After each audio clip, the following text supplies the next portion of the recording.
All right, so in chapter 16, we're going to be taking a look at our third type of biomolecules, and these are going to be our proteins. And how this is going to relate to what we've seen before is as follows. We're going to be focusing on the functional groups we've seen before, which are going to be the amines, carboxylic acids, and then when you reacted those two groups before, if you recall, we ended up forming our amides. All right, so these are going to be the functional groups that we're going to revisit here now that we've seen previously, but we're now going to apply them to these biomolecules called proteins. So proteins are very, very common, and we're going to see that there are several functions associated with proteins. They're actually quite varied as well. And we'll talk about what they're made up of here in a second. So in terms of their functions, as I mentioned, they can be quite varied, and table 16.1 in your text actually is a really good summary of some of the different general types or classes of functions of proteins, and you can see they vary tremendously. So for instance, you can have proteins that help keep the structure of things intact, so things like the collagen that you find in your cartilage, keratin that you find in hair and nails, for instance. Those are structural proteins. You have contractile proteins that make things move, like the myosin and actin that you find in your muscle fibers. Proteins can transport things throughout the body. So hemoglobin, for instance, in your blood transports oxygen. And as we've seen in the previous chapter, your lipoproteins, which are combinations of lipids and proteins, help transport lipids through the bloodstream. Some proteins store things. So for instance, casein stores protein in the milk. Some proteins function as hormones. So insulin is a really good example of a protein hormone that helps regulate your blood sugar levels. And then one of the more important functions of proteins are enzymes. In the last part of this chapter, we're going to be focusing on the enzyme function, and enzymes are just biological catalysts, right? So they speed up reactions, and there are tons of enzymes that your body uses for a variety of functions. And then proteins can also protect your body. So for instance, your immunoglobulins, also known as antibodies, help your immune system function effectively, right? So they help ward off different microorganisms like viruses, for instance, or bacteria. So let's take a look now at what your proteins are actually made up of. And we can say that your proteins are simply polymers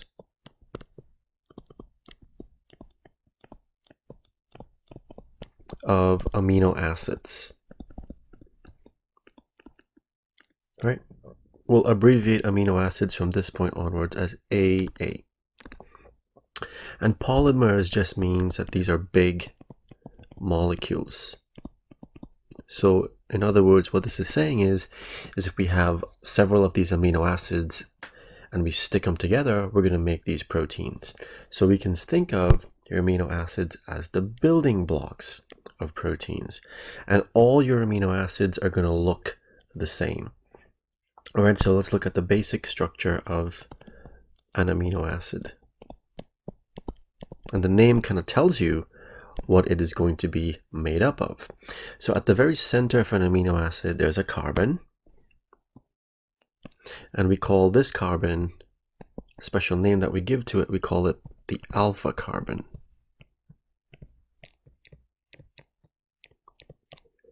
And that's the symbol for alpha. So to that carbon, we have an amino group, and we have a carboxylic acid group. So the amino group is the NH2, which we've seen before, and the carboxylic acid group is the COOH. Also attached to that alpha carbon, we have an H, a hydrogen, and then the fourth thing attached to that alpha carbon is something we're going to call an R group. And this R group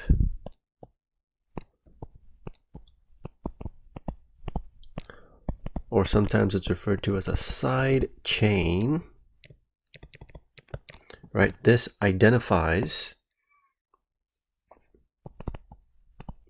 or it gives us the identity of the amino acid, right? So if you can identify what that R group is, or the side chain, that tells you what that amino acid is, right? So the R group is the ID of a particular amino acid. So you have those four things attached to that alpha carbon. So what this suggests to you then is that your amino acids, right, if those four things attached to that alpha carbon, if those four things are different from each other, that means your amino acids are going to be chiral, right? Because in the majority of cases, that R group is different than all the other three things attached to that alpha carbon. The only exception is one amino acid, which we call glycine, and we'll see this in a second.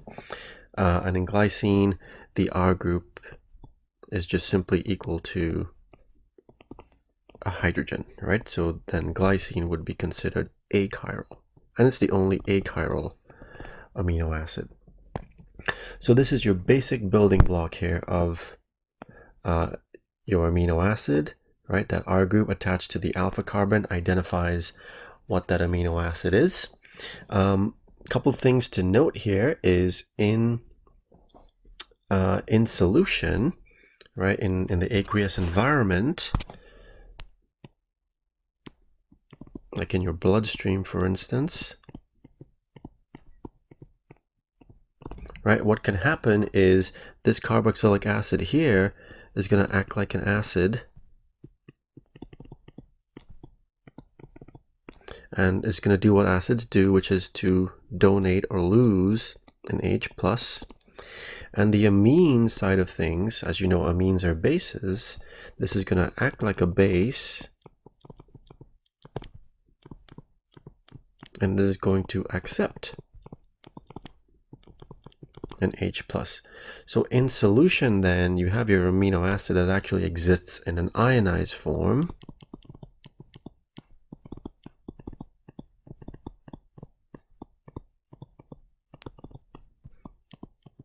And we call that form, it sounds a little funky, it's called a Zwitter ion. It simply means that it has both a positive and a negative charge in it, and we can predict what that charge is going to be. So we have our R group connected to our alpha carbon.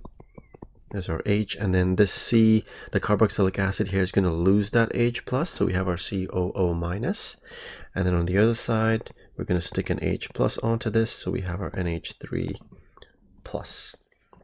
Right, so this is really the true form that the amino acid is going to take in solution. So as a reminder, right, this C double bond OO, if we were to extend that structure out, it's going to look like this.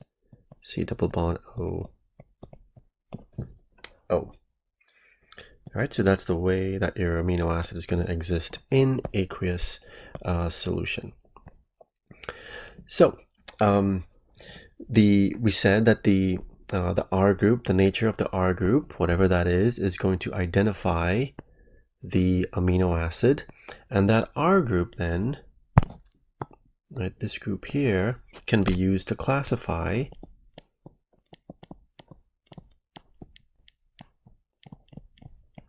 so it can be used to identify, first of all,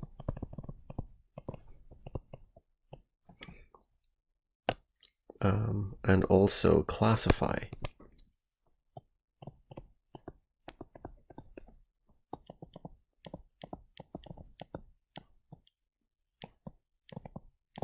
The amino acid. So for instance, if that R group is made up mostly of carbons and hydrogens, we can say that it's non-polar.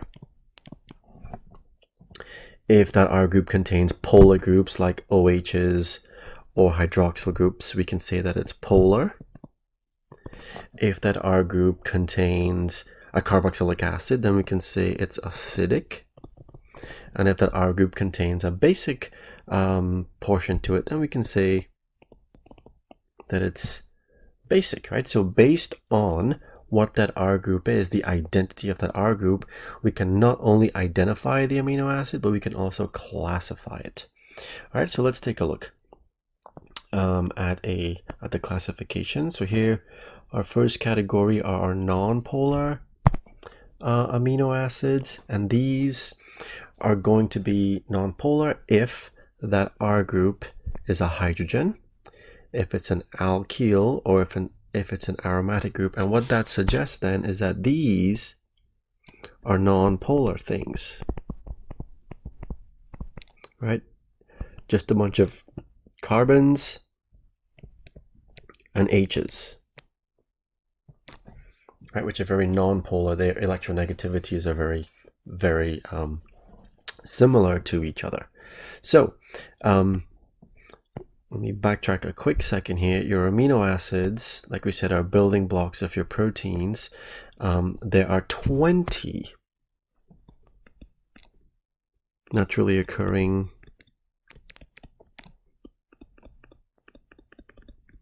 amino acids. All right, so just keep that number in mind, and we're going to classify them, these 20 of them, based on what their R group is.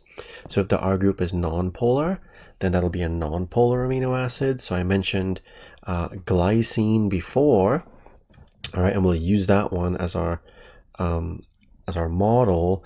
So here you can see there's your alpha carbon right here.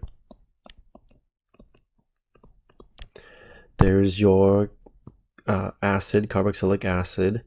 There's your amino group. There's the hydrogen underneath. Oops, let's do that one. And then our R group here for glycine is just an H. Right, and you'll see for glycine specifically, there's a name underneath. There's a 3-letter abbreviation for it.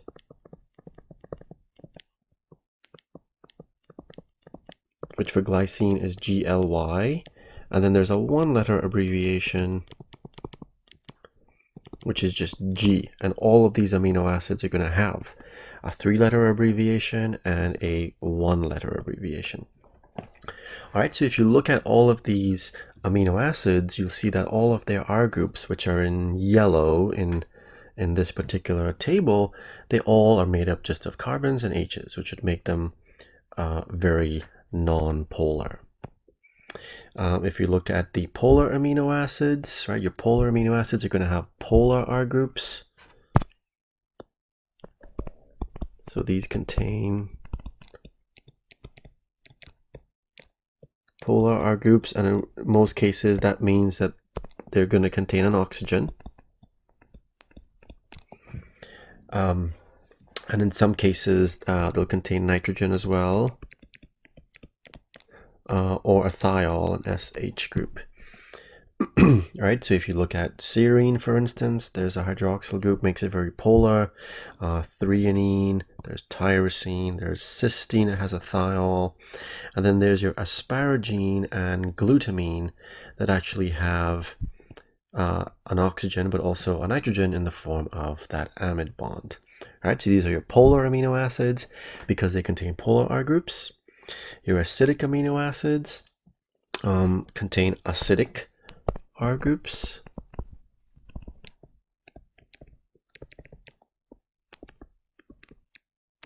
Right, and those acidic R groups are going to come from a carboxylic acid. So for instance, aspartate would have the C double bond OO, right, which would have come from an acid.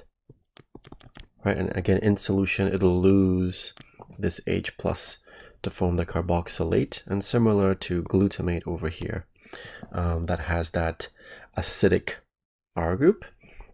And then the basic amino acids are going to contain basic R groups,